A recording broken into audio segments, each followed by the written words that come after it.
This is TWIS. This Week in Science, episode number 1066, recorded on Wednesday, July 8th, 2026. Shrinking Cephalopod Brain Science. I'm Dr. Kiki, and today we will fill your head with orbital weapons, old enzymes, and sex-changing spiders. But first, thanks to our amazing Patreon sponsors for their generous support of TWIS. You can become a part of the Patreon community at patreon.com/thisweekinscience. Disclaimer. After a weekend of exploding skies, now the East Coast is exploding with diarrhea. Where's the CDC as state health departments wrangle a new threat to public safety? Where are the institutions created over some 250 years to serve our citizens? Did a referee hand them a red card? Or are they just out for a match? Will they be back? We do have hope here on This Week in Science. Coming up next. I've got the kind of mind that can't get enough. I want to learn everything. I want to fill it all up with new discoveries that happen every day of the week. There's only one place to go to find the knowledge I seek. I want to know what's happening, what's happening, what's happening this week in science. What's happening, what's happening, what's happening this week in science. Good science to you, Kiki. And a good science to you, Blair, and everyone out there. Welcome to another episode of This Week in Science. Thank you so much for being here to talk about all the science. I mean, you want to learn things, right? I like learning things. Blair, why do you like learning things? Because I find the world amazing. And what an interesting question. I haven't asked you that before. I think it's a two-step process for me. It's like, whoa, that's really cool. And then there's always a step two, which is like, how do we know that? Or how did they find that out? And I think that's why I like science so much, is because I love learning about the methodology, the experimental process behind how they find these things out.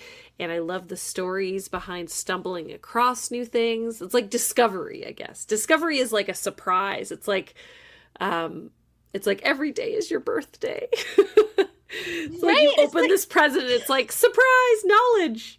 Science presents. Oh, every day can be the birthday, Christmas, Hanukkah, whatever it is, you can get a gift. Yes. Discovery is such an amazing part of the journey because, like you said, there's that, what is that? Why? How? And asking the questions and then figuring out why it's important. Why does it matter? Well, and then there's the extra special step that's only for some people, I understand, which is the sharing what you've learned with others, which is probably actually my favorite part. Hey, that's the point of this show. Which is why we're here. Yeah. I think there's some subconscious thing where it's like I learn something new and I go, ooh, something fun I get to tell people about. And it's people who want to learn about it as opposed to being held hostage like my family. So my coworkers around the lunch table, someone will say something, they'll go, nope, they're not related, or oh, nope, actually, that's not true, or oh, that's funny. Yeah, you're right about that one. I just kind of chime in with funny fact checkery at the lunch table, and they're always like, there she goes. I bet you are. Oh my gosh. Blair, the fact checker. But specifically for animals, but you know. I would hope so. If you were fact checking astrophysics, I would we need to talk about hey, I might know more than somebody else. You know, I don't know a lot, but I might know more from listening to this show. For being a part of it. You know, I'm here. I may be passive for the astrophysics, but I am here. I'm present. Oh, hey, Vishal Parashar. Thank you. We came up randomly in their feed, and now they're subscribed. Thank you so much for joining us. Just wait till we start the actual show. I know. We are getting going now. So, stories ahead. We have some great stories for tonight. I've got orbital weapons, but hopefully not the orbital weapons, hopefully detecting them. Painting satellites black, old enzymes to learn about new times, and maybe some light technology. And then I've got a bunch of brain stuff related to your tears, football player brains, and children's brains. What'd you bring? I have sex-changing spiders. I have shrinking cephalopod brains. And I have bees that lick their lips. What? Okay, I can't wait to hear these stories. Your stories are great this week. I am so excited for your stories this week. Oh my gosh. All right. You first, though. Hit me. All right. We're going to get into it now. So if you are not subscribed yet, please subscribe. We broadcast live weekly Wednesdays, 8 p.m. Pacific time-ish. YouTube, Facebook, and Twitch. And we are around and about, so you can catch us after that time asynchronously if you're subscribed. So find us, subscribe to us, share us with your friends. And we've got a podcast. This gets turned into a podcast. So if you like podcasts more than video, make sure that you subscribe to us wherever you like to listen to your podcasts. And our website is TWIS.org. You can find show notes, other fun things related to the show, like our Patreon account link and our Zazzle store link. You ready? Are we ready for the science? Yes. I demand knowledge. I like knowledge. Yay. Let's have it. Oh, woohoo. Okay.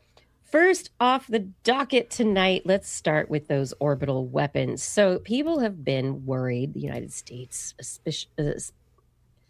especially has been worried about the potential of Russia and other countries to be putting nuclear weapons into orbit in satellites. Specifically, Russia was launched in February 2022, Cosmos 2553, which has been alleged to be a test run for a potential future nuclear weapon in orbit. I know we're not Star Trek here, but anyway,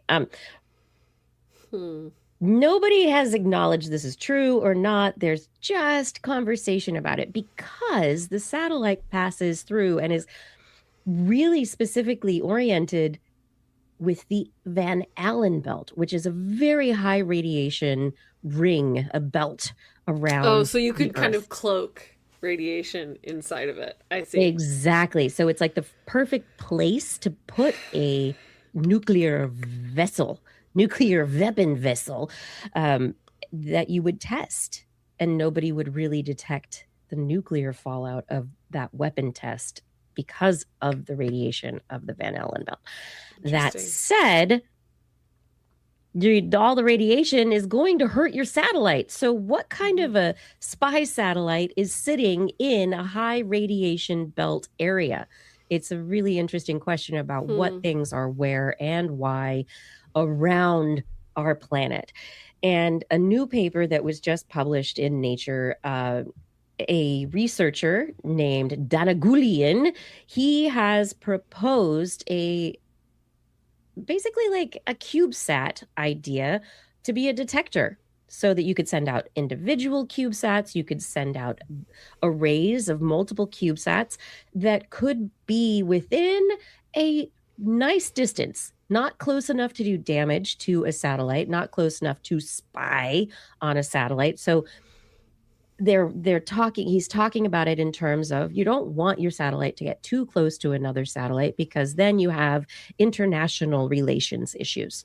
Right. So you've got one country going, why is your satellite so close to my country, my country's satellite?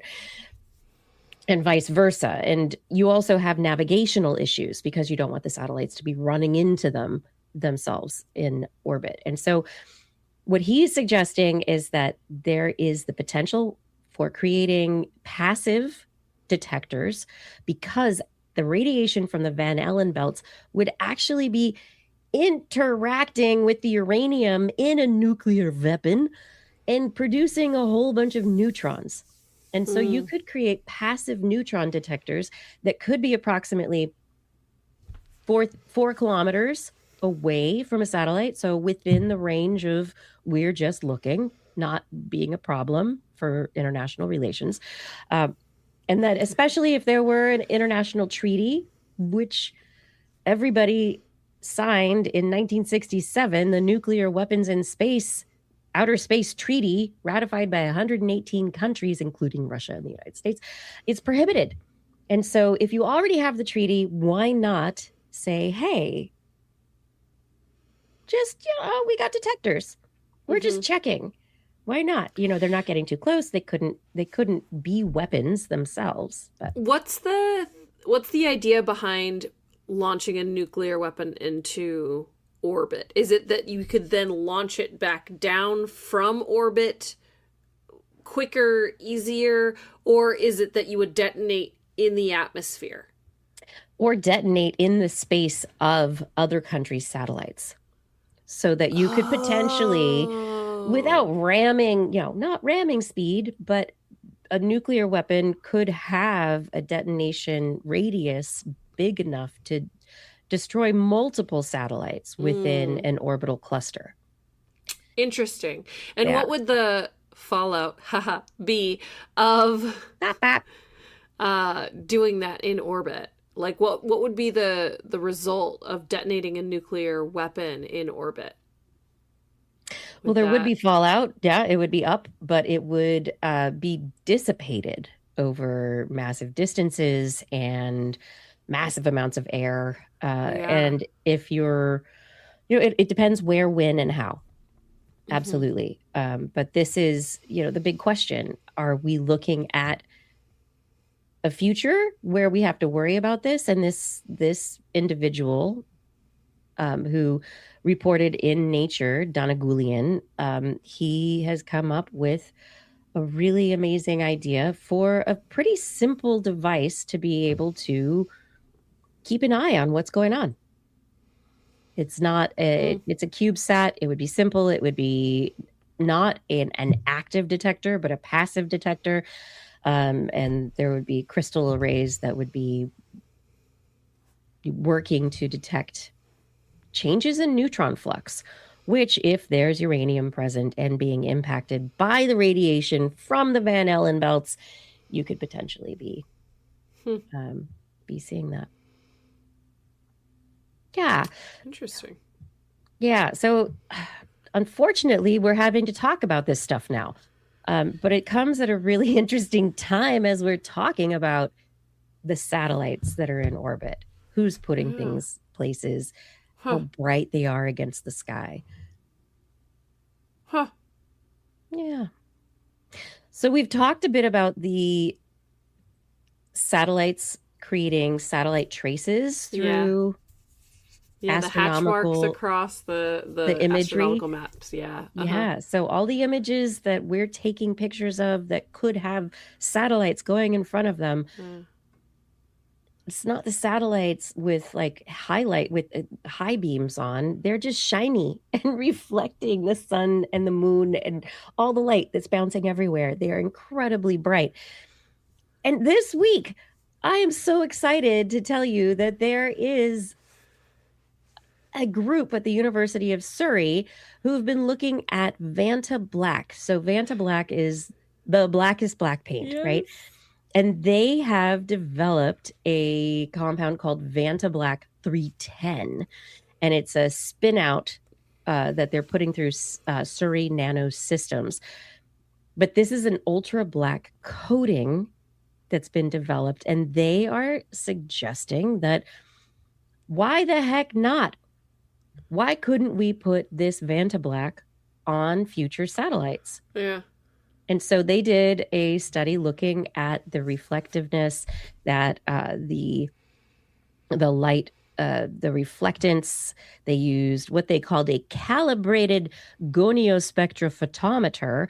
They measured bidirectional reflectance distribution functions. They were looking pretty much to see if they were to put a satellite with this Vanta Black coating on it into space, how it would be seen. And there is a suggested visibility threshold from the International Astronomical Union, which they put at about what are they saying? About 7 AB magnitude, and I'm not sure what the AB stands for, and I apologize for that. I should have, and I'm guessing absolute brightness.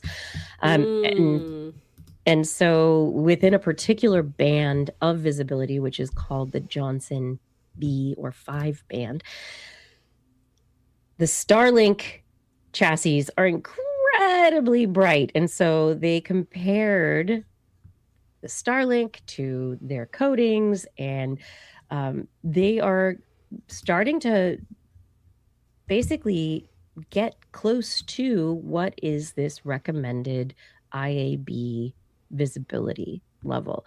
And so by creating darker satellites that do not reflect as much, we could have clearer skies, which would be incredible. And so here, look at this guy. Yes, this guy is amazing. And so what we're looking at right now is a sculpture of a face, and then on the other side is what just looks like a black oval. It looks like you outlined the face and hit cut on the computer, and you're looking at negative space. It really truly looks like someone erased the sculpture. But do you know what's going on? Yes, it says 2 identical bronze casts. Yeah. One has been coated with Vanta Black 310. Like, this is wild. This really truly looks like there's nothing there. I know. It looks like Photoshop cut it out. It's gone. Yeah. You cannot see any of the features of the sculpted face. You cannot. There's no visibility. So to ask the question that somebody asked in the chat, instead of bright lines, will we get dark lines across star fields now? It would be different. So what happens, and I explained it a little bit last week, but what happens is the brightness of the satellites very often is so bright now that it overloads the sensors on the other satellites that are taking pictures of skies that are further away. And in overloading the sensors, you have a creation of artifacts within the view. And so instead of it just wouldn't be seen because it would not be reflecting. Light would not be bouncing off of it. It wouldn't be detected as an object of interest by any sensors. And so no, there would be no black track. Wow. And there would be no artifact trails like we have now. That's so cool. Yeah. And so I think I wonder though, it's like, it's great as long as we can keep track of where all of the satellites are in our orbit, because at some point, what are you going to do if you're trying to use artificial vision to navigate back into the planet and you've lost track of where all of the satellites are? It'll be like a random black asteroid, this. Yeah, that's true. Will it be seen by the sensors that need to see it to avoid spaceship crashes? So I think there are going to be some interesting questions later on, but for now, I'm super excited that the University of Surrey is developing this, and they are planning to get it on a launch to actually test it in space so that they're not just doing laboratory testing moving forward. Which this is problem solving, people. Let's do it. I really want to touch it. I want to touch this paint. I really am curious what it feels like. And then your hand disappears. Yes. No, so I really do. Like, I'm assuming it's kind of somehow textured or like super matte. But right? What if it's smooth? I don't know, man. That's why I want to touch it. Yeah. I also want to know, like, can we make fabric that is this? I mean, invisibility cloak, anyone? Not even that. Like, I am a human shadow. Like, Mhm. I think Could you that'd be imagine, so like, crazy. we've got the blue screen and green screen technology, in video, if somebody can run around and be part of, wear a green sheet over them and, Yeah. be part of the background. But how interesting to be a light sucking vortex Yeah. wandering around Golden Gate Park. Sometimes a girly just Oh wants to be a no. light sucking vortex. Yeah. That's all she really wants. Yeah. Oh, I like it. Ugh, man. Anyway. Anyway, take us out of space, Blair. Where do you Yes, want to take us bees. next? So I have a really funny story because I'm on both sides of it. All right, so here's the headline. Bees have emotions. And you know what I'm going to say? Duh. However, based on this study, I'm like, what? So let me tell you. Okay. So the long and short of it, just to kind of get straight to it, is that bees showed quote unquote facial expressions as related to if they liked a food or they did not like a food. They had bees that would lick their lips if they liked the food. They had bees that would kind of shake their head back and forth or do some sign, kind of like wiping of their mouth if they didn't like the food. Okay. And so they're indicating that this is an emotional state.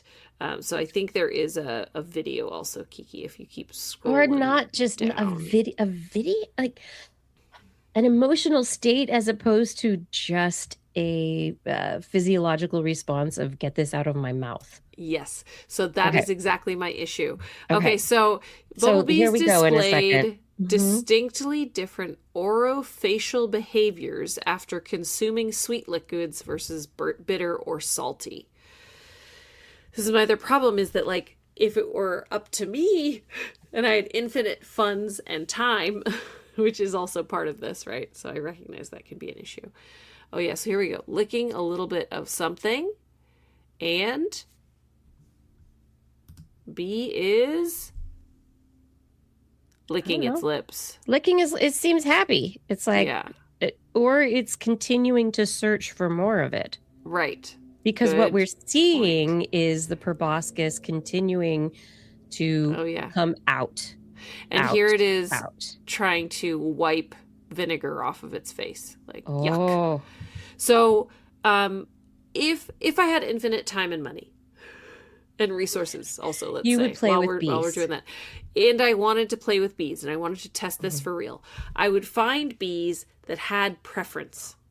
Okay, so like I have a preference for one kind of nectar over another kind of nectar. I would find other bees that have preference over one kind of nectar over another kind of nectar that were different. Yes. And then I'd watch their behaviors based on their preferences. Preference is different from sweet versus bitter. Sweet versus bitter is a very objective measurement. And is it sweet? Is it bitter? That's it. And you said vinegar. So vinegar is acidic. Yes, also that. And then I think they also had salty. I gotta find it. Where is it? I'm gonna keep looking, but yes, it's so I think that's salty and bitter. But bitter is usually toxins or poisons or not good for you. And so you want to get them off of yourself, out of your mouth. And so wiping your face and shaking your head isn't emotion, it's physical protection. So this is where I'm gonna agree with you here, Blair. So I think that yes, they're trying to indicate that, like, this isn't just a simple behavior like wanting or an impulse or a feeding reflex. They're saying that this is more than that, because there's this behavioral attachment to yum, this is delicious, or yuck, get this out of my mouth. But if you want to roll back the clock far enough, why are things delicious or why are things gross? Is it because it is nutritious versus bad for you? Like, that's kind of what Kiki was talking about, right? Is like that bitterness is usually a signal of something being overripe, underripe, poisonous, like any number of things that could be bad. Too high in salt's going to dry you out. Like salty is not supposed to be good for your body. Because if you are an animal living in the wild, especially a tiny little bee, you don't want to dry out your body with too much salt. Sugars are what everybody wants in the animal kingdom. Energy! Oh my Energy gosh. and brain food. That's what sugar is. Sugar is energy. That's it. And so high sugar is good. So of course, over time, on like a macro scale, sugar has been favored taste bud wise. The reason we have taste buds is to signal what we should and should not be eating. Of course, we have the ability to synthetically make things that are unhealthy for us, but way back when, sugar content would be a good thing for you in the wild, right? So like a fruit, great, that's brain food. That's really helpful. So like to indicate that this is more complex than a feeding behavior is really tough for me. But I do think it's cool to recognize that they have a behavioral response to a taste. I think that's what I see here, and I think that's very cool. Yeah, and so I mean, it could be the beginning of steps to what we call affect or effective evaluation, as they call it in the title of their paper. But like to say that bees have emotion or this is something related to feeling beyond the way that humans think of feelings, right? I think it's absolutely physical. Yeah. And physiological. Yum, yum. Licking. It's not licking lips. It is continuing to search for the source of that taste. And also getting shaking every your head last and wiping it sugar off. molecule off of your lips. Yeah. Yeah. And shaking it off, wiping it off, get it away from me. Get it away. Yeah. So it's, I want more. I don't want more. Yeah. Get it away. And that's not affect. That's just preservation. So yeah. But I will say, I know bees are smart. I know bees are smart. Going. I know their little ball of ganglia that is their brain is like much more than we have previously given it credit for. And bees are smart. We know this. We know they can like count, which is crazy. So I'm going to say, of course they have emotions. I'm just going to go ahead and say that. Of course. Have we found the way? Eventually. Yes. Have we found the way to measure it here? My argument is no. So still need to search for a measure. Yeah. But I'm going to come back from the neurobehavioral ethological perspective of why emotions, right? So where they're coming from with this study is that emotions themselves come from a basic survival need. And so everything comes back to, if we talk about the amygdala or other, so it's the fear responses, which are self-preservation. It is things that are related to social connection, like love, happiness, satisfaction. Like from a neuroscientist perspective, all of the emotions that we have can be broken down into neurochemicals, right? Neuromodulators that are active at various times and places to continue our connection to society, to allow us to continue to eat food and make sure we're hydrated, and to get us to reproduce. Yeah, it's really that last one, right? Everything else is so that you can stay alive, to reproduce. Yes. Becomes attractive to others so you can reproduce. Yeah. Build a family unit so that they can support your progeny after you've reproduced to save your genes. Like, it's just, that's what it's about. For sure. So, yes, studying the basis of these affective behaviors, yes, I think it's very important, and it's a good start. But at the same time, it can be argued this is just completely physical reflexes and not affect at all. Don't anthropomorphize the bees. Yeah. Bees are cool enough on their own. I know. Bees do not need to be people. at all. They have a language. They can build mental maps. They play with toys. I mean, come Yeah, on. they play. That was one of my favorites. I love play with the balls. Let's roll on the balls together. That's great. Cuties. Okay, so a study out.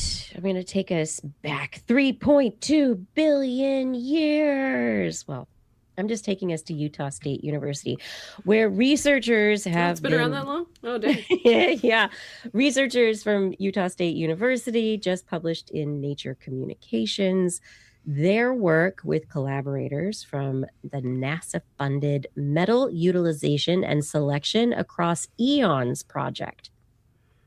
NASA loves its acronyms. It's the MUSE project at the University of Wisconsin-Madison. Okay.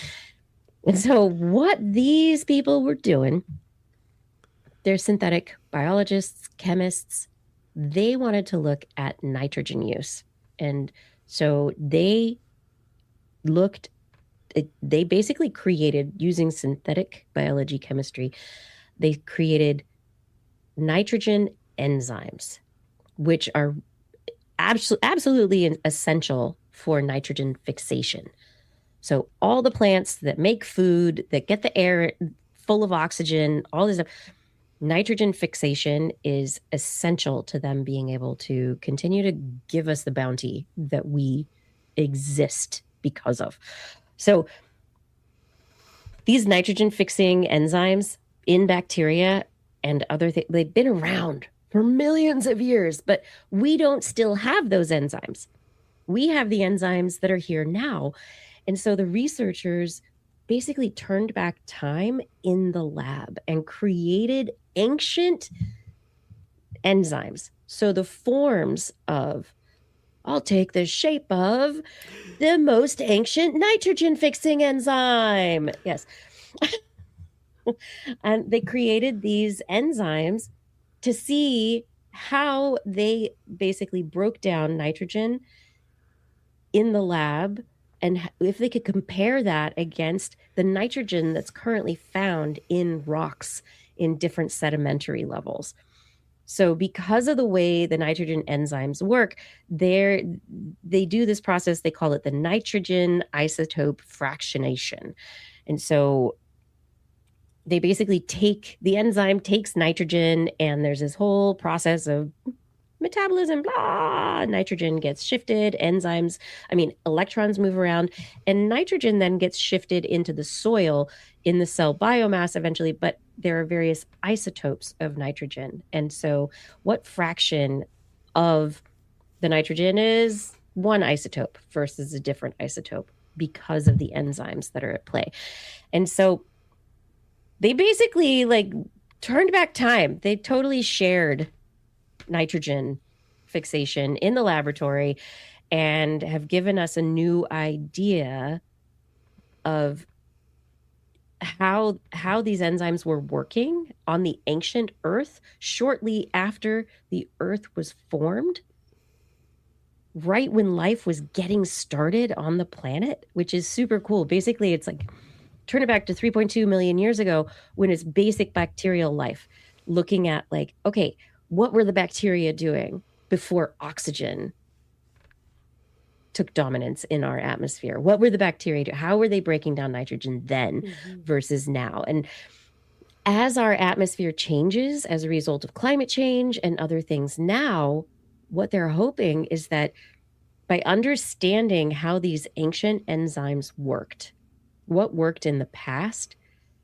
and what works now, we can maybe get an idea of what will work in the future so that we can get ahead of any problems in agriculture, so that we can get ahead of problems with nitrogen fixation as temperatures increase, as soil pH changes, as water distribution changes. And so I'm really excited about this work. I think it's super exciting.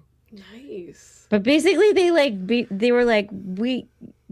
they synthetically created these enzymes. So basically chemical, doop, doop, doop, we made the enzyme. They didn't. Yeah. So they're making the enzyme to see how nitrogen would have been processed back then. And But it doesn't match with what we're seeing in the fossil record. Yes. Like, does it match with the historical, like, this is how much nitrogen of certain isotopes are in the dirt? But how did they know what kind of nitrogen enzyme existed to make it? Right. So they have, because of chemistry. But, okay. Yeah. So there are different families of nitrogenases now than in the past. Yeah. And so what they're talking about are they've reconstructed them based on data that they have about. So it's kind of a chicken and the egg, I think, because that's kind of why I was asking. Yeah. They have the data of the nitrogen isotope fractionation in the sediment layers. And it's like, okay, how can we create things to like make it balance out and make it So they work? kind of like, based on what we see in the fossil record, this is what we think the enzyme would look like. Then they made the enzyme, then they tested it in the lab. They were like, does it act like how we need it to act to actually be the ancient enzyme? Yes. I see.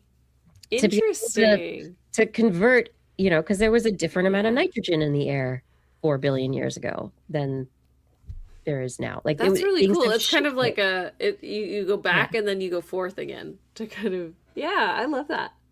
Yeah.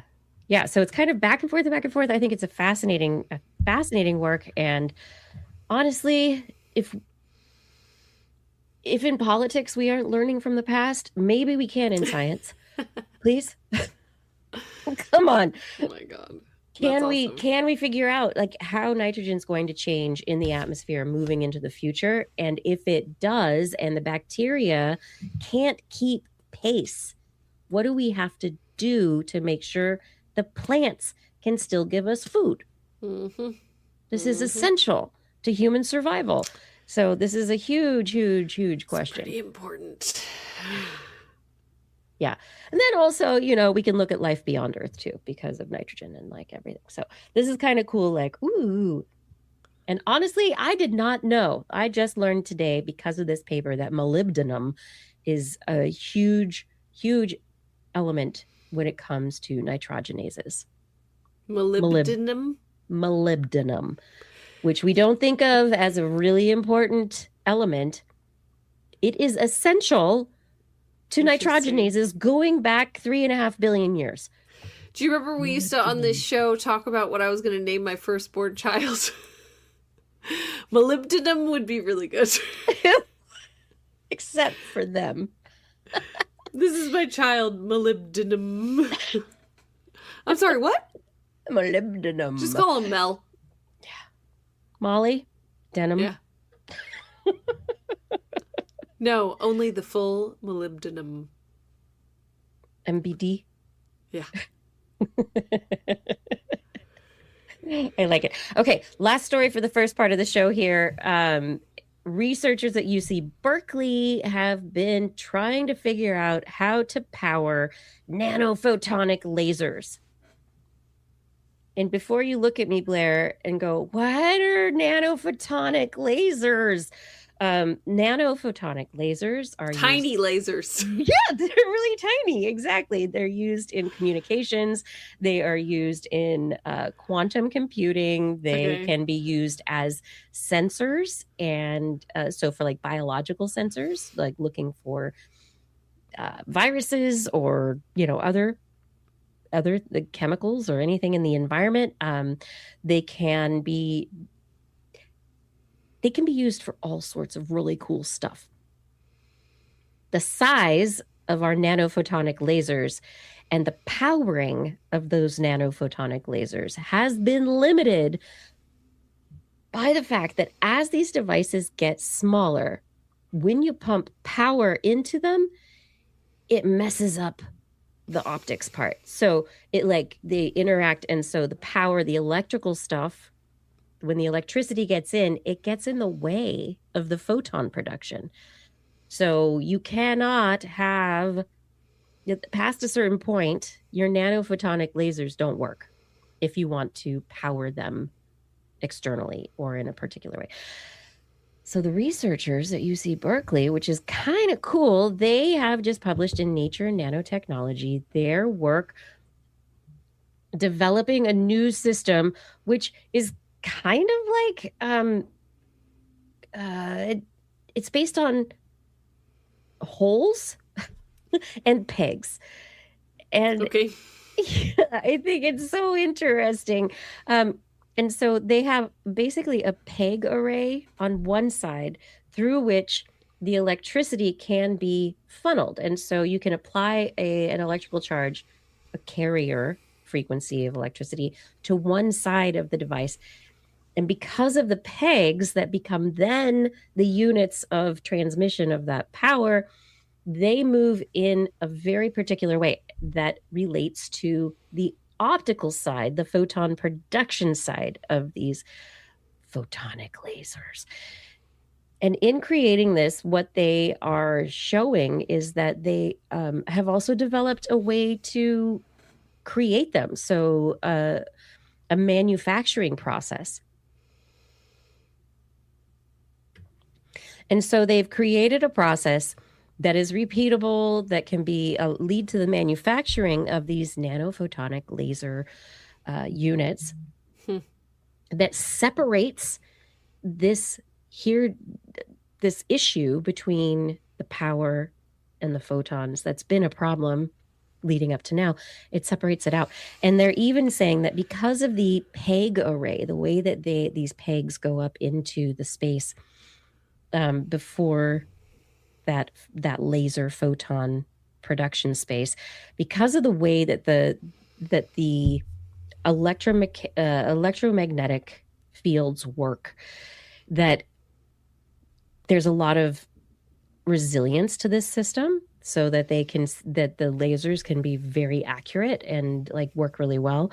And they even think that they can potentially work to design peg arrays that are very specific to very unique photonic laser designs, so that they can be created for specific uses and not just like, I made a little baby laser.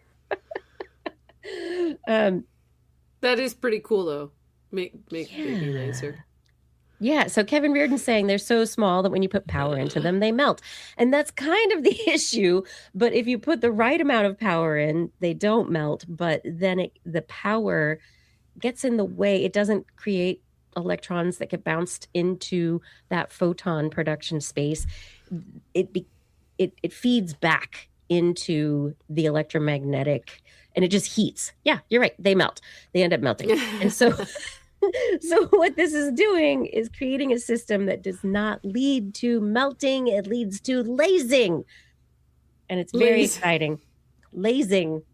I mean, this is exciting. And for the biological sensing aspect, I think it is very cool. For computing and other reasons, also communications, etc.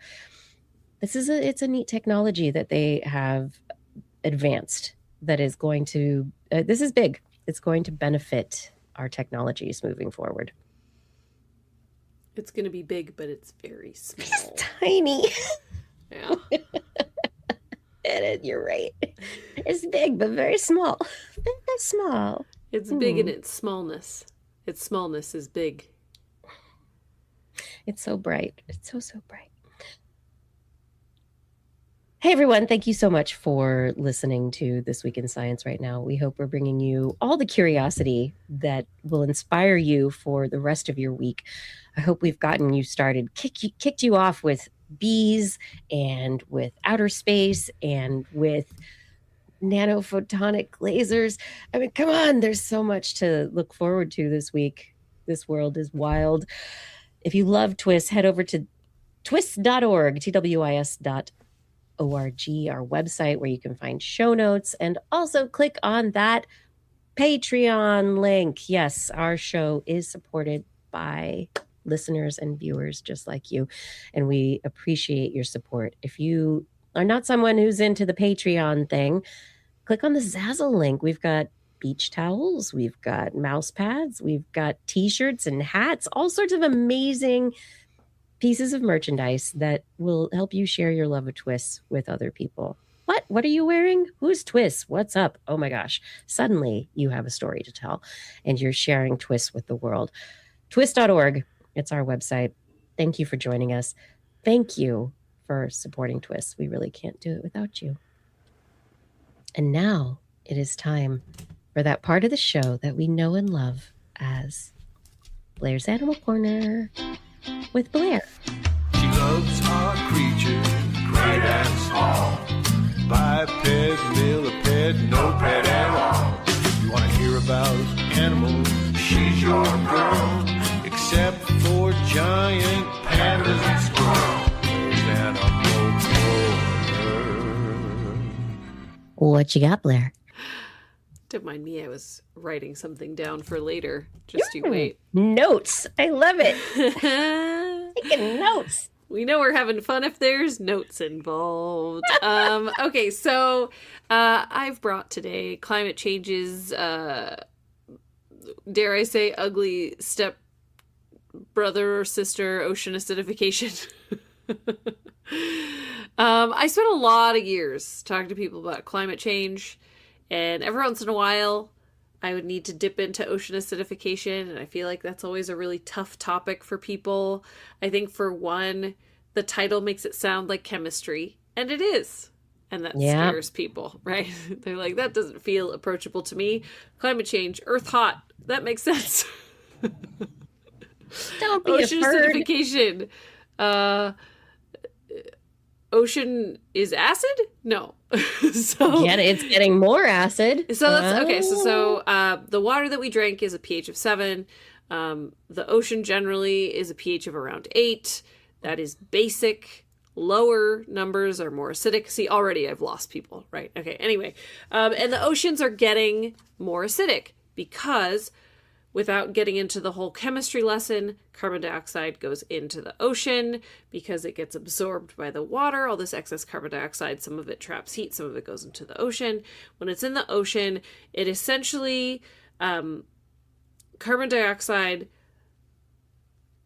changes the chemistry of water, so you end up with a bunch of floating hydrogens.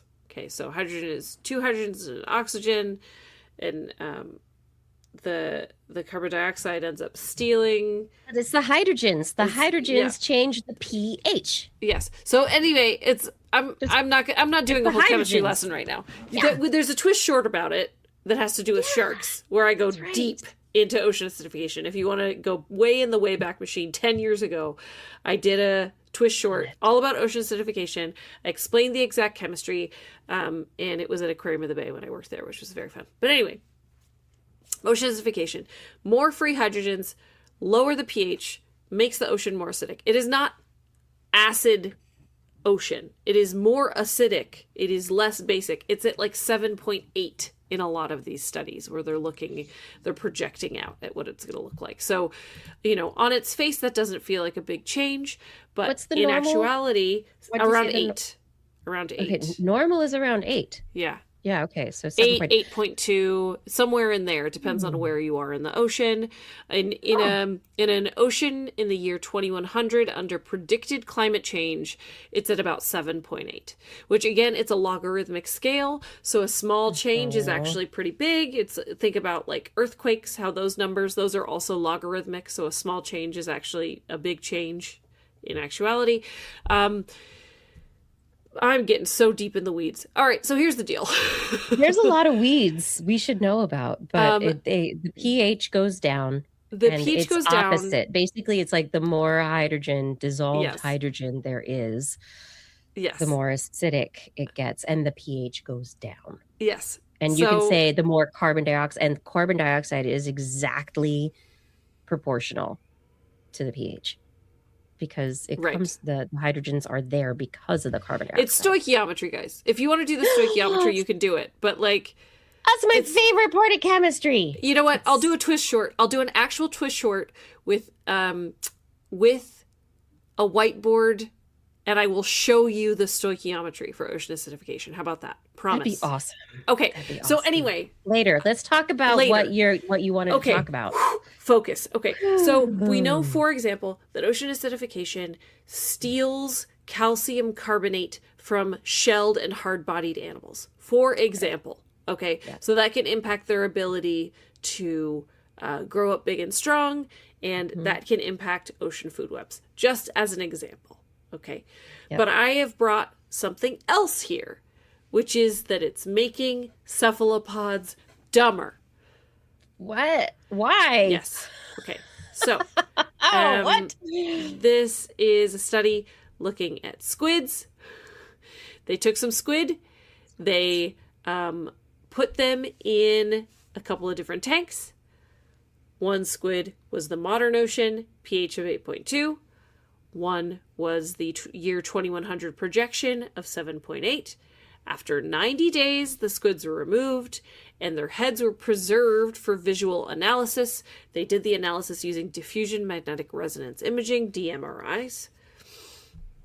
Once they visualized the squids and looked at their brain, they found that the brains in the tanks with the ocean acidified water were smaller than the control tank squid. Huh. In fact, they were about half the size. When they first found these measurements, they actually recalibrated the MRI. But So the squid were the same size.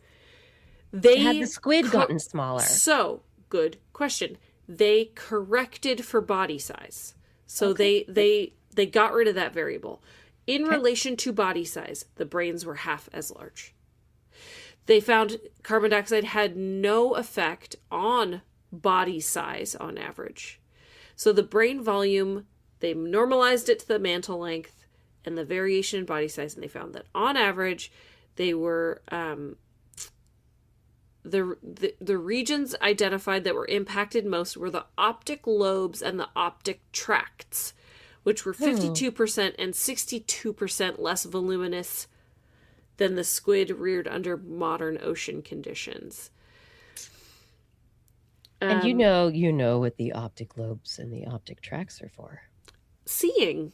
Yeah. Yes, which is why, okay, so part of the reason for this study, I love this, part of the kind of inspiration for the study to begin with was that there was a previous study that linked CO2 levels to reductions in hunting behaviors in big fin reef squid.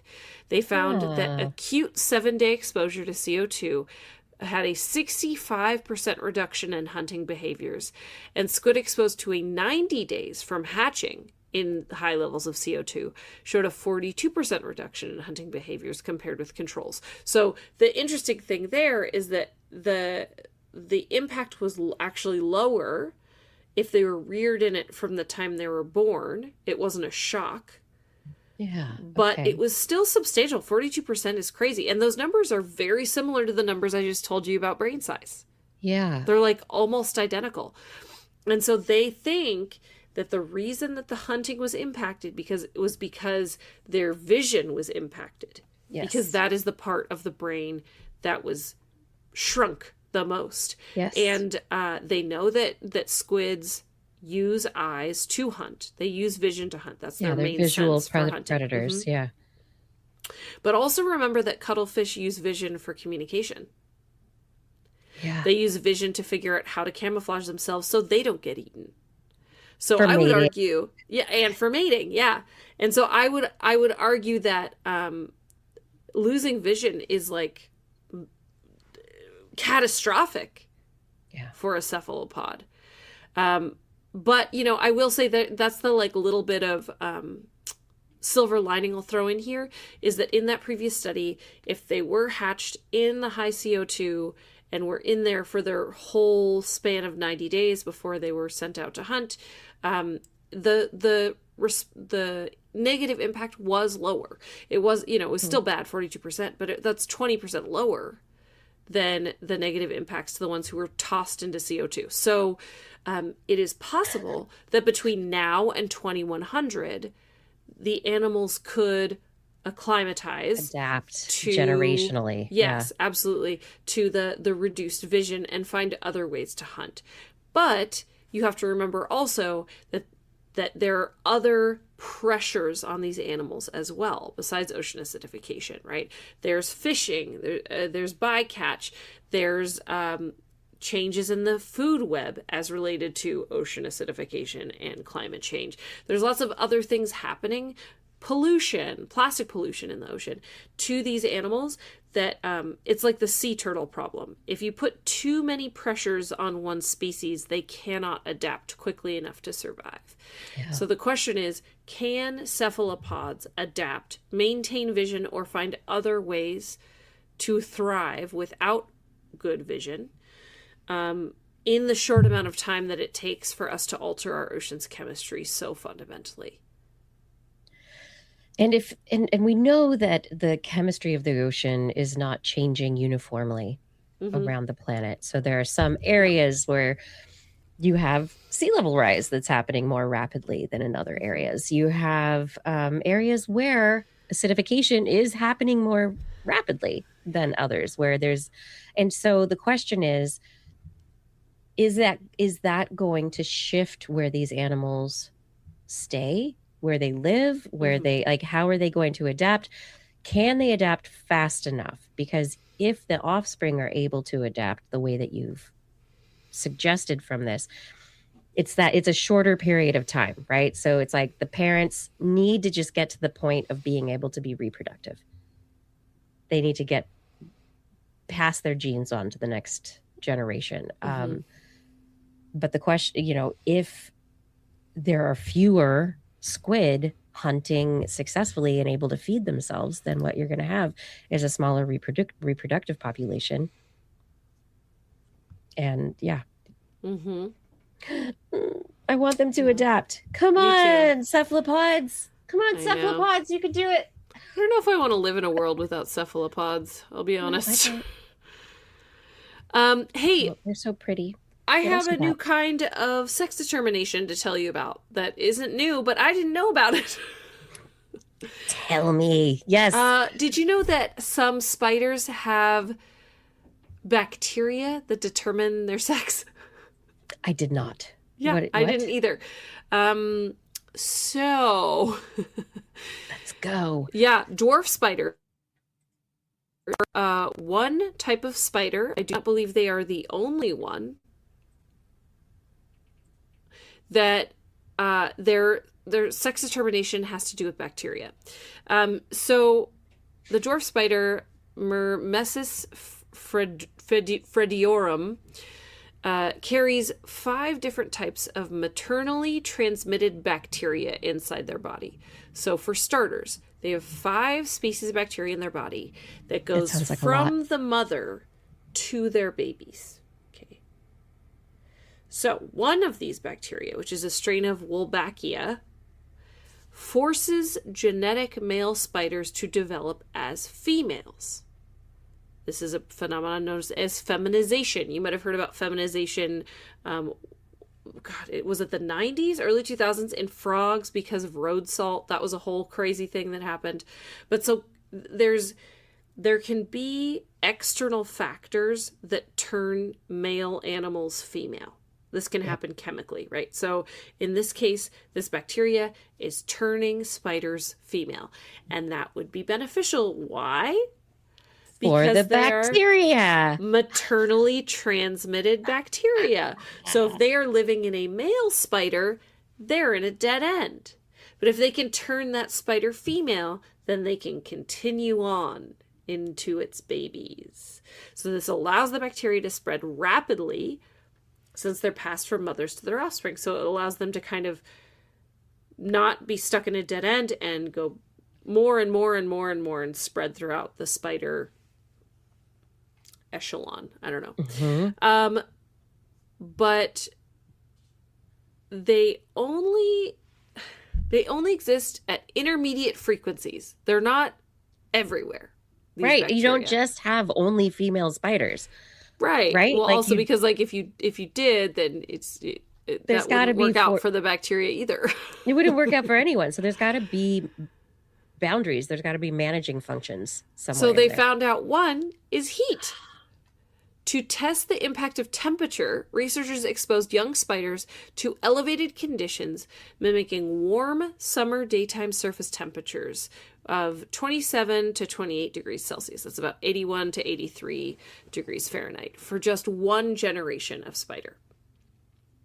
The heat-exposed spiders grew into females as expected, so everything happened the same, but a delayed effect occurred when they laid eggs, when a standard cool environment. So when the temperature dipped back down, their children and grandchildren who had never directly experienced heat exhibited a disrupted feminization process. So there was a sudden boost, a sudden boom in male offspring. So the bacteria were not impacted by heat in the female, but they were impacted by the heat in later generations. The generation that came from that female. So the bacteria was still able to feminize that spider. Yeah, they feminized. It was like, go, ladies, go. And then all those ladies had babies. And the babies were like, nah, we're going back to being a regular the bacteria assortment was like, of males and females. My several generations ago, they were too hot, so I'm not going to do it. So the scientists discovered that the temporary heat exposure triggered a transgenerational shift in the microbial dynamics. This is what happened. Okay, so I love this. So they found this phenomenon, this like delayed response, and they found the mechanism. That doesn't happen very much in these studies. So it's very cool. Talking about multiple bacteria being affected generations down the line. So what we are talking about, and this is why I love this study, is the ecology, the microbiome within the spider and the ecology therein. So this is the dynamics of these 5 bacteria playing against each other and how that was impacted by heat. That is what caused this to happen. So we're not talking about individual bacterias. We're talking about population boom and bust within the spider. Where in the spider, some bacteria are like, I'm better at heat. You're worse at heat, whatever. Yes. And they're fighting for dominance in their populations. Yes. So while the feminizing Wolbachia initially increased under the heat, there were more of them, so they were able to feminize that spider. Their ability to transmit successfully into the next generation declined, so they weren't able to then move into the eggs after they did that.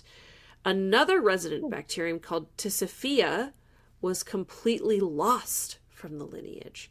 And so that coincided with a surge in a rival bacteria, Rickettsia.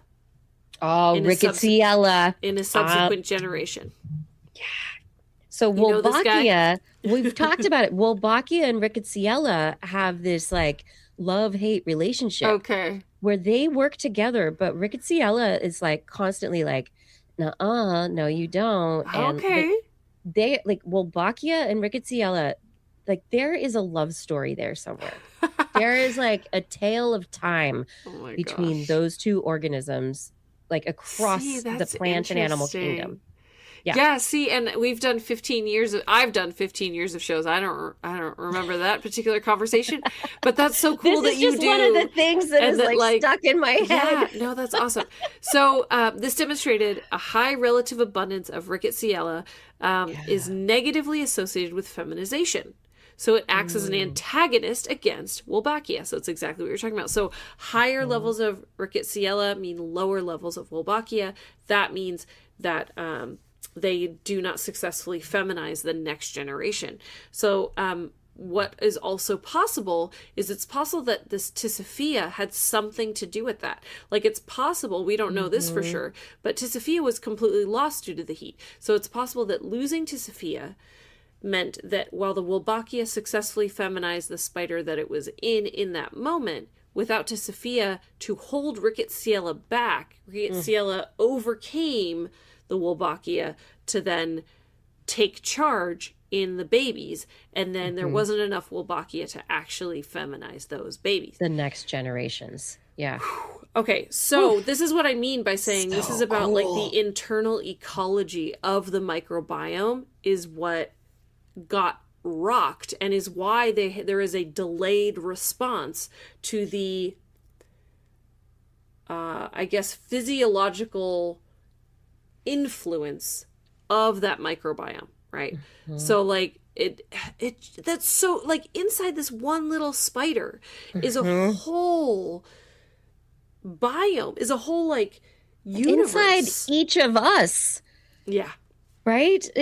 But what I'm thinking here is that this is a one season of unseasonably hot temperatures. Like this is like Mm-hmm. climate change. What does this mean for these spiders? What does it mean for these microbiomes? How is it going to impact and this is probably not the only spider where this occurs, Right. or the only insect or arthropod. Like I'm just trying to imagine a world where this heat impact is not bigger than what than Right. just, ooh, male and female spiders over a couple of generations. But like, Well, and you so know, in a stable space, or a space where, yeah, you know, climate changes take thousands and thousands of years, it's this fine. works well because you have a heat Mhm. wave every however many Every few years, years. and Yeah. you're overrun with females. You have your heat wave, bam, bunch of males, things are back to where they should be, and then over the Mhm. next few years more and more and more and more females, and then bam, you have your heat wave, you're back to males. Like this is a very effective strategy. But if you Mhm. have record temperatures year after year after year, now you have less and less females, and then your population can completely collapse. So without Yep. females you can't really have millions of baby spiders. So No, we don't which hear I mean, yeah. there is in fish, in different reptiles, there is a switching sometimes back and forth of genders, right? But more often it's females masculinizing than Mm-hmm. it is males feminizing as adults. Um, and we know there's female parthenogenesis, but we don't hear about male parthenogenesis all the time. Mm-hmm. So, yeah, I think it's a concern, everyone. Well, and remember, I think I have this right. Spiders eat more biomass than all of the whales on Earth. Didn't I say that right? Okay. Yes, you have. Oh, So, yeah. so spiders are important. And baby Yes. spiders are food, which is why it's a numbers game. That's why there are so many baby spiders, because very few of them actually make it to adulthood. So you need a lot of baby spiders, which means you need a lot of females laying a lot of eggs. And without all of that, then you end up without spiders to eat all of this insane biomass of all the bugs that exist on the planet, and we're in trouble. So we're in trouble because you know, aside from the fact that you couldn't really see there'd be so many flying insects everywhere, but they would eat all of our food, they would spread disease, lots and lots and lots of bad stuff without spiders. So they're pretty Essential. important. Yeah. Yeah. Yeah. Essential. Yeah. So Wolbachia. I am fascinated by Wolbachia. I implore people, I mean, if this is the kind of thing you like, read about Wolbachia and Rickettsiella. Like this is it's Romeo and Juliet. I don't know. They're tied together forever. But anyway, I have a couple of stories before we go for Yeah. the evening related to brains. What if you could cry for health? Crying can be healthy. Yeah, not cry for help, not cry, but what if your tears could be used as biomarkers for understanding what's going on in your brain? Ooh, I love this. Yeah.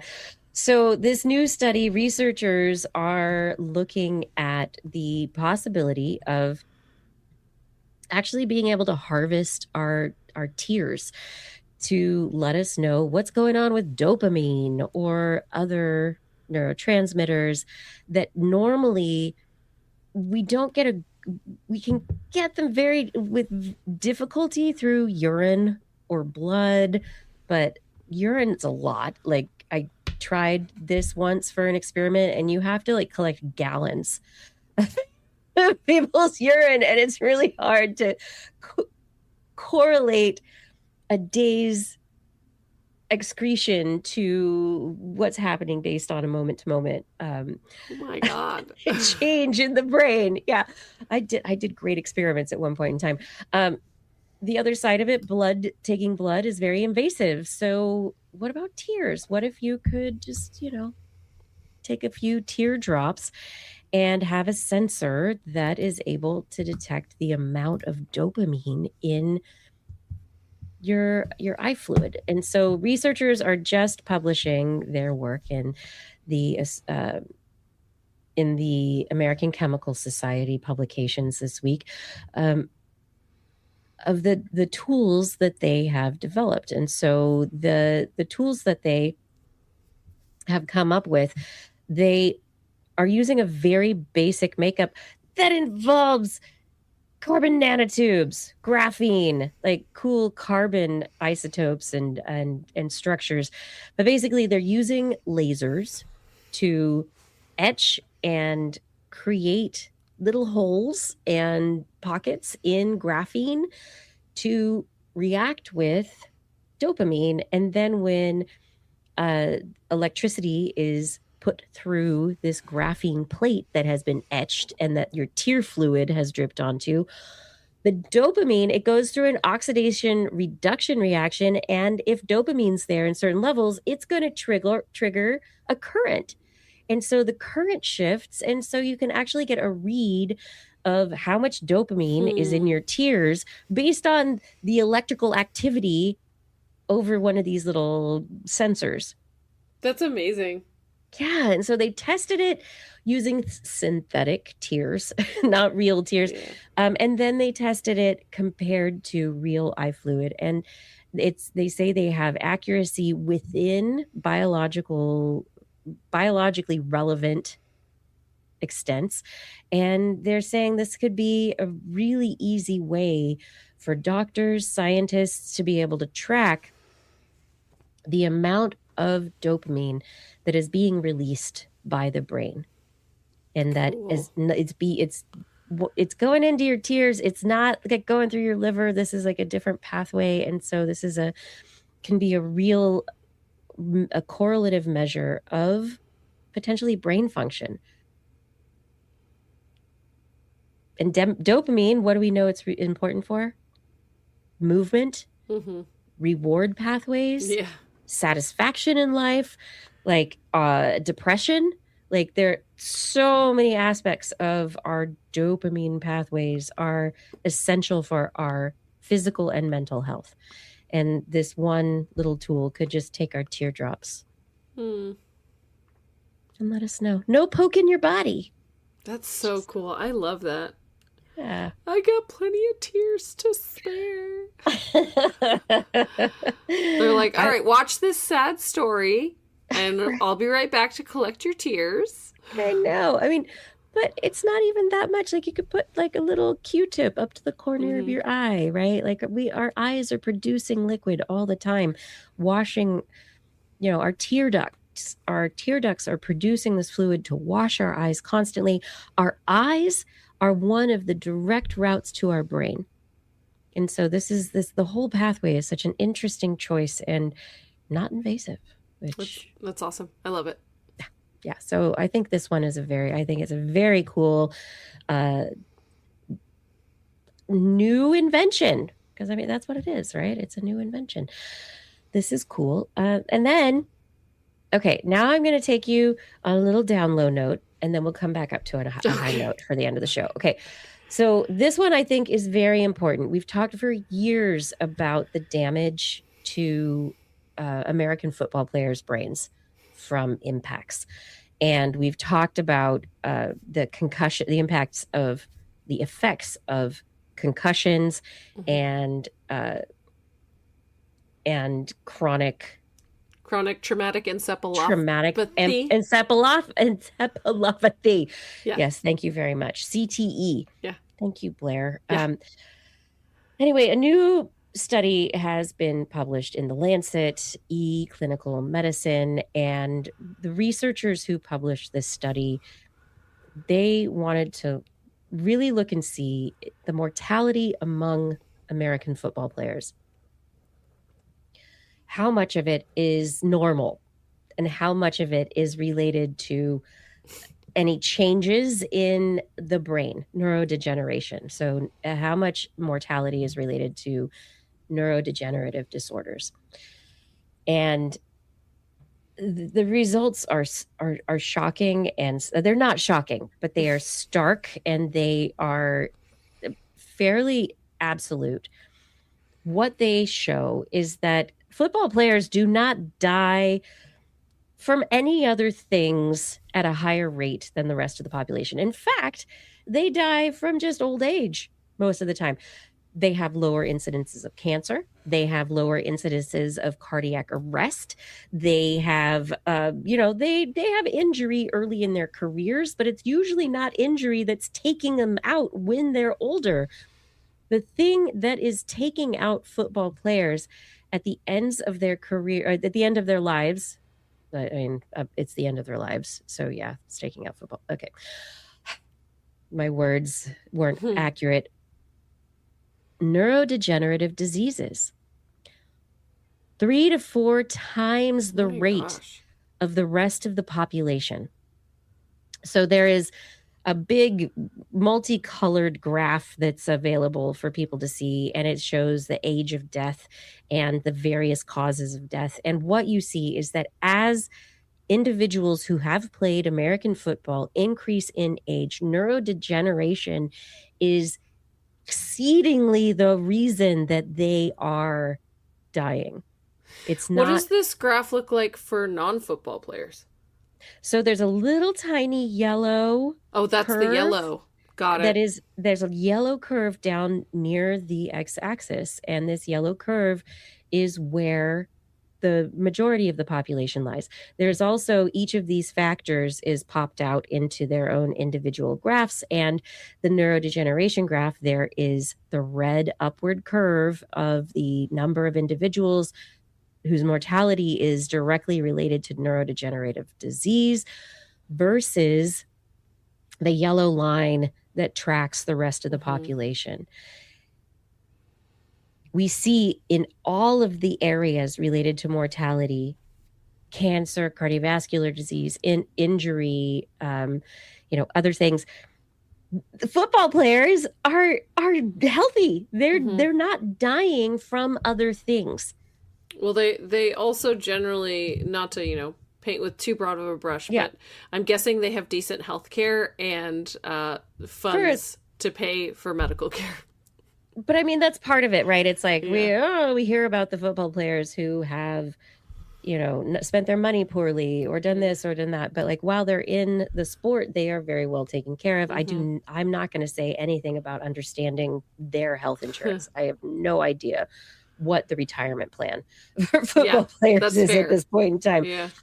But what this directly draws a line to is our conversation related to traumatic brain injury from playing football and quality of life while alive, related to chronic traumatic brain injuries, and then what leads to death. And I think this is something that we need to be talking about.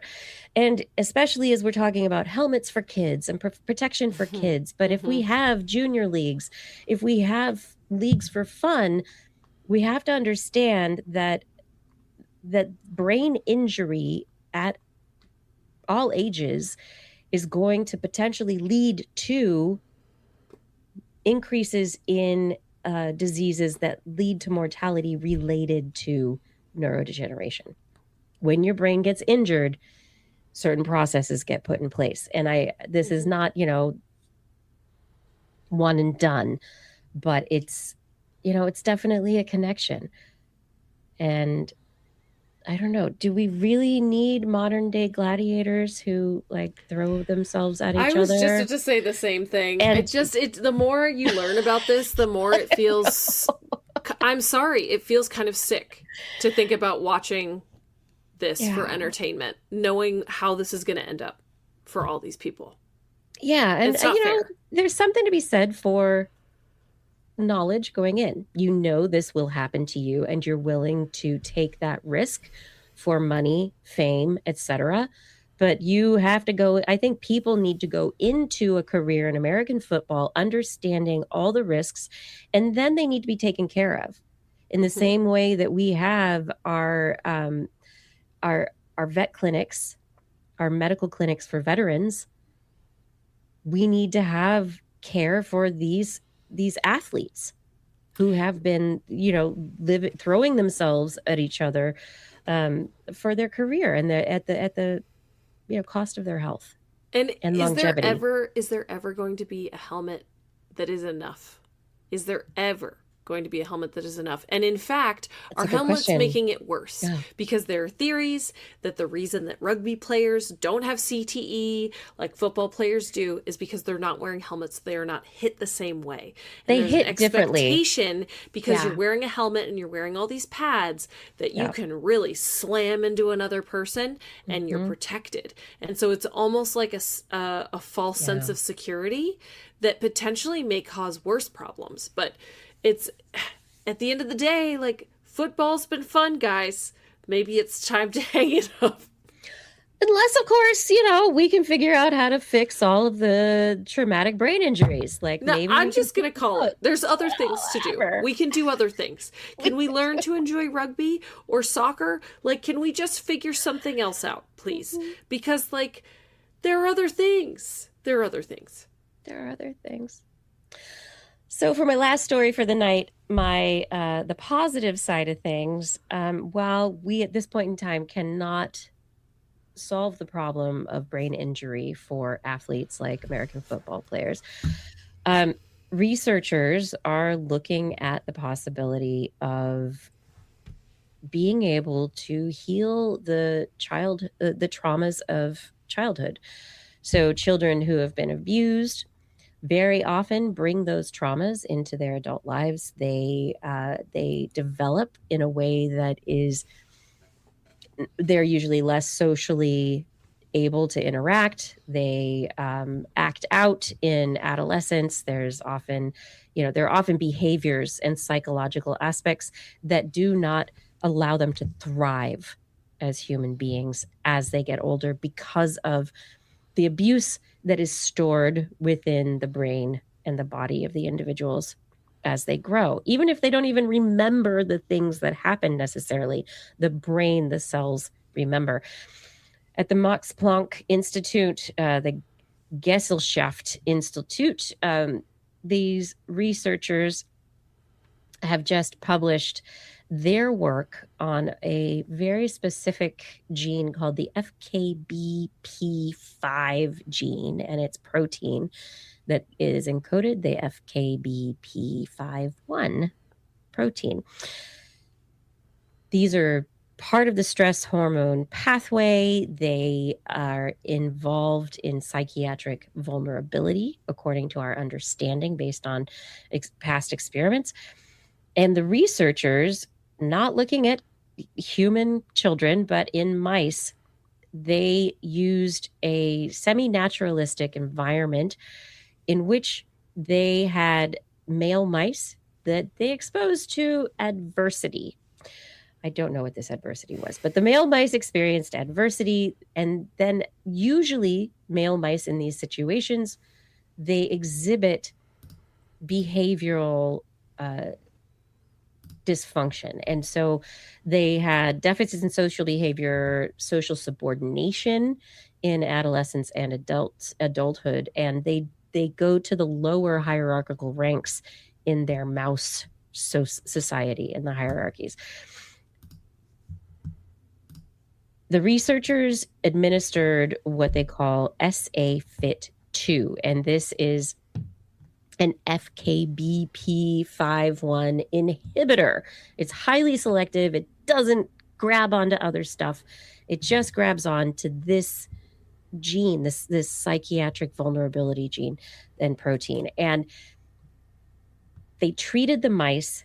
The mice that were treated showed no deficits in their social behavior. They were able to become normally integrated into their mouse society.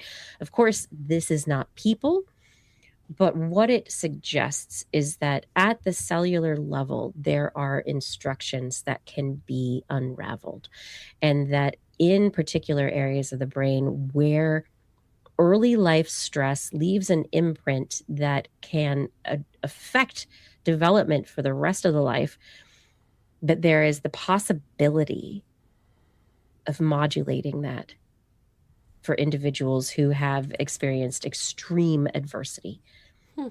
And that we might be able to, for kids that have experienced extreme traumas, administer certain drug treatments. It doesn't erase who they are as a person, but it erases the cellular memory of the stress so that the neurons themselves are better primed to respond appropriately to social stimulation.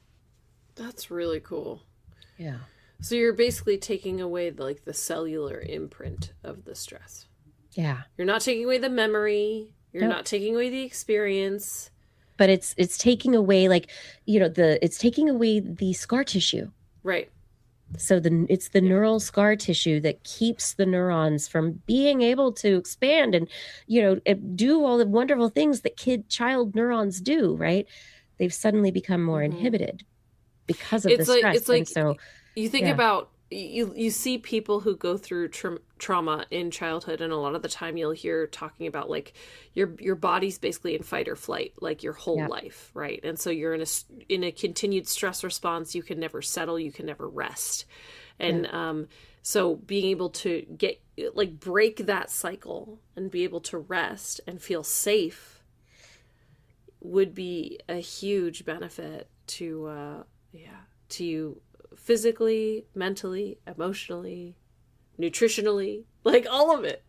all of it. And instead of becoming, it can allow an individual to reach more of their potential as opposed to being held back by their own neurobiology, which I think that is an exciting advancement. And if we can figure out how to make this work for people,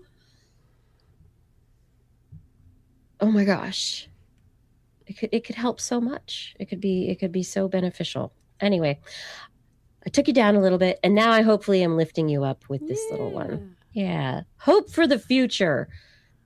This is what science and medicine, this is where the hope part really gets in. How can we help people who are really hurting, who are really impacted by the world, by the life they're living, by the world as it is? How can we make things better? Yeah. Have we done it? We've done it. We've done it. We've come to the end of our show. Thank you, everyone, for being here for our program tonight, for all of our stories, for the adventures we took. Oh my gosh.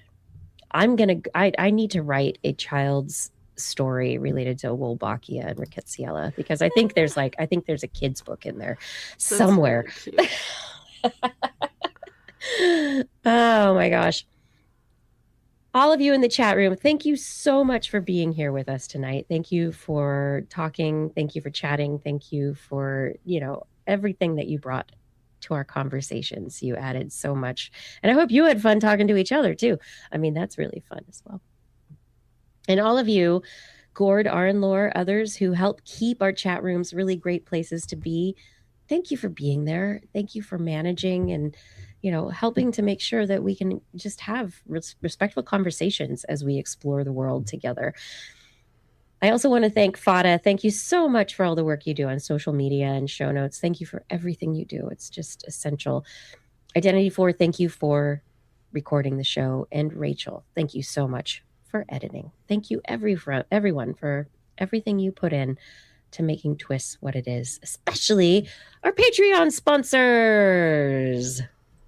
Thank you to Aaron Anathema, Adam Mishkan, Alan Viola, Ali Coffin, Andrew Swanson, Artem, Arthur Kepler, Bob Calder, Bob Coles, Brendan Minish, Brian Carrington, Chris Wozniak, Christopher Dreyer, Christopher Rappin, Craig Landon, Craig Potts, Daryl Myshak, Dave Wilkinson, David E. Youngblood, Derek Schmidt, Don Mundis, E.O., Eda Mandela, Eric Knapp, Flying Out, Fredis 104, G. Bird Lattimore, Greg Briggs, Jack, Jason Olds, John Atwood, John McKee, John Ratnaswamy, Johnny Gridley, Ken Hayes, Kent Northcote, Kevin Parachan, Kevin Reardon, Kurt Larson, Lon Makes, Lauren Gifford, Mary Gertz, Marjorie, Mark Hasselflow, Mark Jenkins, Noodles, Patrick Peccaro, Paul D. Disney, Paul Ronovich, Philip Shane, Pierre Velazar, Richard Badge, Robert Norland, Robert Farley, Rodney Lewis, Rudy Garcia, Remy Day, Sean Clarence Lamb, Shoe Brew, Stephanie Embry, Stephen Albaran, Steve Leisman, aka Zima Sue Doster, Teresa Smith, Tony Steele, and Vegard Chefstad.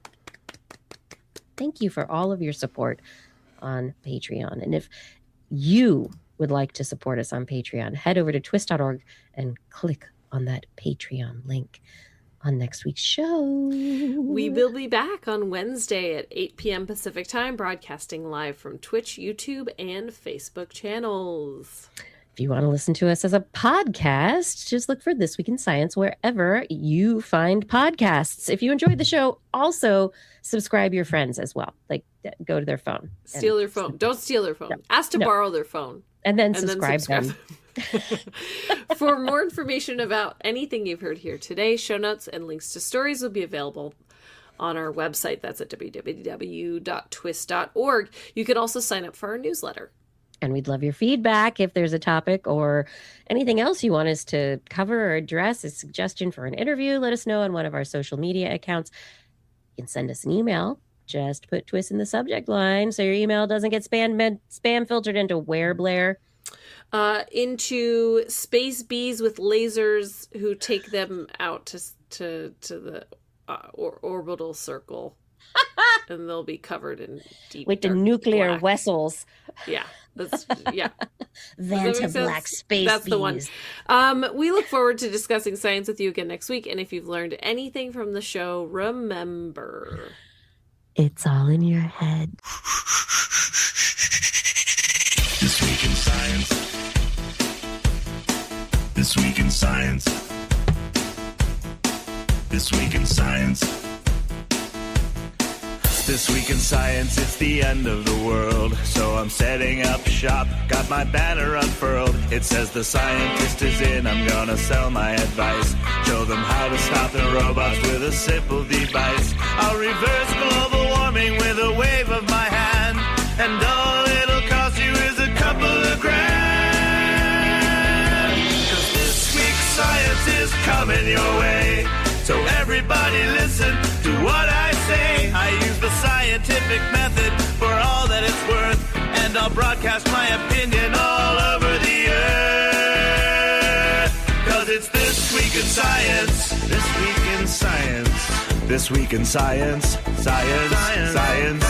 This Week in Science. This Week in Science. This Week in Science. Science. Science. Science. I've got one disclaimer and it shouldn't be news. That what I say may not represent your views, but I've done the calculations and I've got a plan.